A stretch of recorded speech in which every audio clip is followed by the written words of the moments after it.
Mercedes Moné is a belt collector because she's given a big ol' FU to WWE. So since May 26, 2024, Mercedes Moné has collected a total of 13 belts, losing one of those, a New Japan Strong Women's belt, in a triple threat to Azumi against Mina Shirakawa as well. And people have been wondering two things. What is the reason for her collecting all these belts? Why does she need to be a belt collector? And what the heck is the end goal of this entire belt collector thing? Well, on one hand, I think it definitely has to do with helping women wrestlers be able to get to the big stages a lot quicker, be able to get a lot of exposure on them. Women like Alice Inc., Camila Schmidt, Lexi Vala, Persephone, Zuxis, Kanji, Momo Watanabe, Billy Starks, Holly Cameron, and many other women she's been wrestling all throughout this past year. Some of them unknown, some of them a bit known, and some of them are on the rise. Now look, we know in women's wrestling as opposed to men's wrestling, they have a much shorter shelf life. If you are like over a certain age, which is usually that mid-30s, or you're going into your 30s, if you're not already a super duper megastar like a Mercedes Moné, Stephanie Vauquer, Julia, Jordan Grace,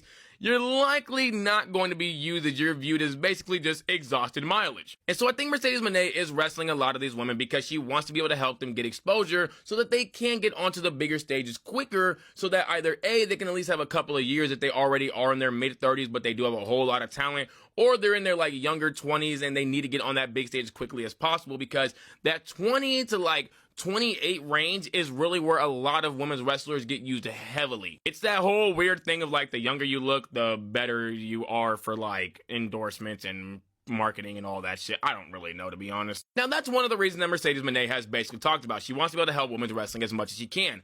But I think the other reason has to do with WWE. So let's go ahead and time travel back to 2022, where it was reported that Mercedes Moné was supposed to win the 2022 Royal Rumble until Ronda Rousey returned. Now, Mercedes, she views herself as a superstar. I think a lot of people did around this time as well. They viewed her as one of the faces of the company. The problem is, did WWE do so? Because if I was running WWE and I had Sasha Banks and I had Ronda Rousey, and I view Sasha Banks as a face of the company wrestler, just because Ronda Rousey returned and she might be a bigger name than Sasha Banks, like outside of just the wrestling world, I wouldn't just take that spot away from Sasha Banks and give it to Ronda Rousey just so I can have like a much bigger, televised, or I guess like bigger viewing audience at WrestleMania. I would go with a much better story, which would have been Sasha Banks versus Charlotte Flair, which was the reported match for that WrestleMania. It was supposed to be like the ending of their rivalry, or maybe even like a starting of a new chapter. I'm not really sure. Both reports kind of go different ways. But these women have a whole lot of history with each other, other than just 2016, where they were swapping that freaking belt like as if they were swapping clothes. Because they also have the longest reigning women's match in WWE history at Roadblock, which is like 34 minutes and like 15 seconds to 21 seconds, one of the two. And then they're also the very first woman to ever main event a pay-per-view on the main roster in WWE. The first woman to officially do it were Sasha and Bayley at an NXT TakeOver. So a matchup between Sasha and Charlotte would be a lot better and a lot more hyped up than Charlotte Flair and Ronda Rousey. Plus, you have that other little, kind of funny thing in there that Charlotte and Sasha have both main evented WrestleManias, but neither one of them have won. So who can get the first one between the two? These two women have always been the two that have been like kind of going back and forth on who truly is the best of the four horsewomen. Sasha Banks, uberly popular, super dang over. Charlotte Flair, all the titles in the dang world. Who truly is the number one? No offense to Becky Lynch and Bayley. But sure, Mercedes Moné doesn't get this and she gets swapped out for Ronda Rousey. Ronda Rousey is at least as big of a star in the women's division, or just women's like sports, as you can get. So it's not like the biggest FU Mercedes Moné as we would want to make it believe. But inconsistent booking definitely can be. So that year in 2022, Sasha Banks and Naomi would go on to win the women's tag belts at WrestleMania that year. And then we're told, well, we don't really have much for y'all to do, so just kind of go out there and wrestle. And for the next month and a half, they would do just that. They would have a big time match against Liv Morgan and Rhea Ripley, where afterwards Rhea Ripley would turn on Liv Morgan. Then they would have a tag team match against Natalya and Shayna. Now, Liv and Rhea and Natalya and Shayna were two of the four tag teams that were present in that fatal four-way at WrestleMania. Problem was, there still wasn't any story. Sasha and Naomi were barely getting any screen time as is, and their matches were so spread out that you could really say that they were getting forgotten about. Which, funny enough, that's how the women's tag belts have always been treated up until the point of like the Kabuki Warriors getting them.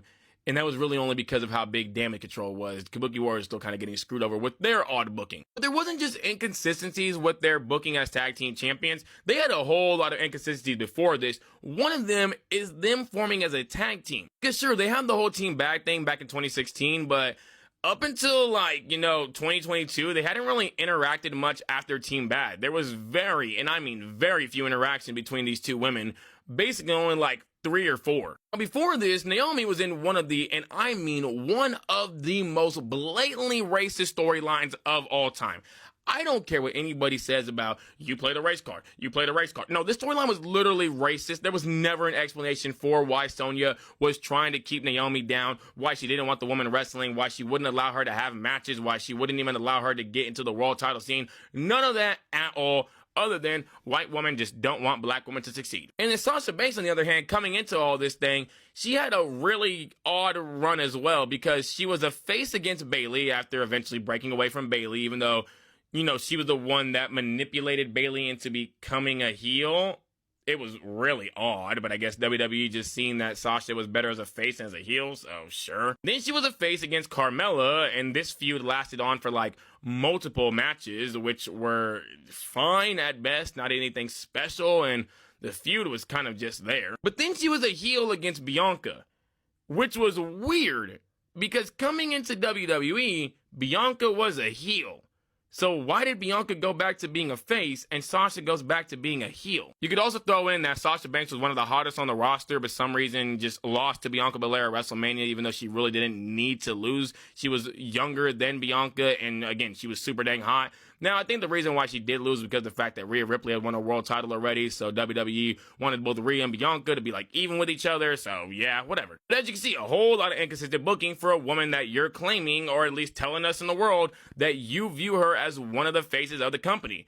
Do you really though? Because I feel like a face of the company would not get inconsistent booking. So by this point in time, Sasha Banks and Naomi said, you know what? We're going to go ahead and take our ball and go home since you're going to treat us like crap. And then the way that Michael Cole talked about them afterwards did not help at all, and basically said that like they had betrayed WWE and all that. Now for all of 2023, Mercedes Moné, we would not really hear much about her in terms of like her in WWE at all. She was in Japan having great matches, winning the IWGP Women's title, and she was just doing fine. But then what would happen? She would make a debut in AEW and announce that she is signing with this company.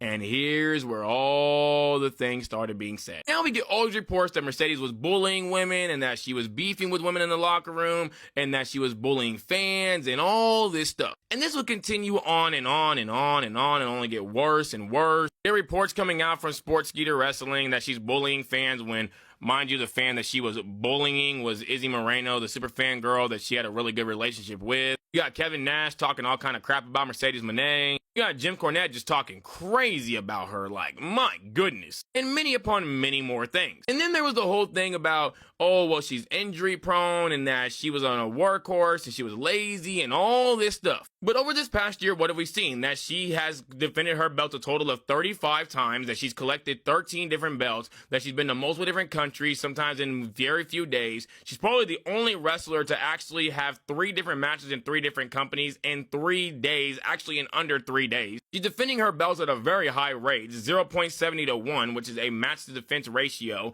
which is basically about like every 21 days a belt would be getting defended. She's defended her belts a total of 16 times this year in only like 10 months, which is a 0.63 to 1 match defense ratio, or basically defending them every 19 days. So that whole she's a lazy thing, definitely throw that out the window. And as far as the whole she's selfish thing, I think by getting all these belts and kind of ripping on a few of your legends in the process, I think that she's really playing into this whole thing that she is selfish, when in reality, you're all these companies just raving about how she's such a great worker and easy to work with, and you got all these women that are just praising her and saying that she's helping them so much. And then the face of the company remarks, well, with all of these dang belts, she's clearly the face of multiple different companies over even a lot of the men, if not all of the men. So she's showing WWE, hey, maybe I can be a face of the company. It's one thing to be a face of the company for an indie promotion. It's another thing to be a face of the company for one of the top major companies in the world. I'm talking like a WWE or an AEW, 2 of the biggest powerhouses in wrestling. Sure, CMLL is a major wrestling company, and she is the face of that women's division right now.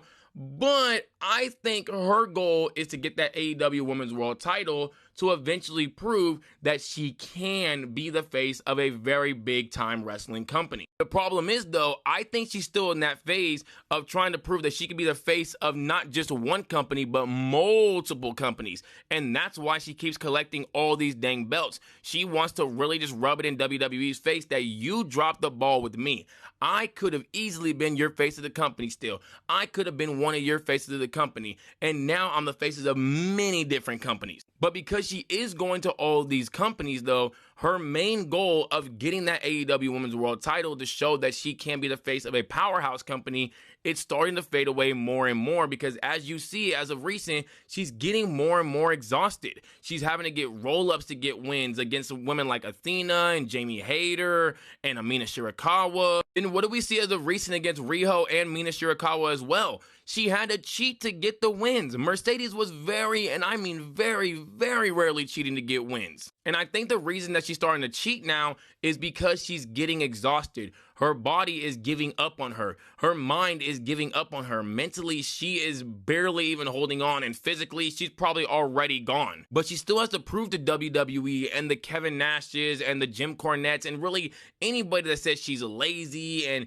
can't be a workhorse and can't be a face of the company because of X, Y, Z. She has to prove to all of them that she can do this. So she has to go around and continue to collect belts to prove that workhorse status. She still has to continue proving it, even though she's already really proven it. But to also prove that she could be the face of a prominent company, she has to go after the AEW Women's World title, even if she may be just basically dead at this point. And that's why I think at some point in time this year, because it's definitely going to happen this year, the belt collector run is going to simply end because she's too mentally exhausted to do it. She is beyond dead. I said it already. Her body is basically giving up on her. Mentally, she's about to give up as well, even though she doesn't want to. And even though she probably won't even say I give up, she's going to be forced to have to relinquish all these belts because she's just putting her body through too much. Heck, I could even see this match at Full Gear. Mercedes Moné gets hurt in kayfabe so that she has to relinquish all of the belts. It's going to be like some serious injury that'll keep her out for like 6 to 8 months, so she'll have to just drop every single one of the belts.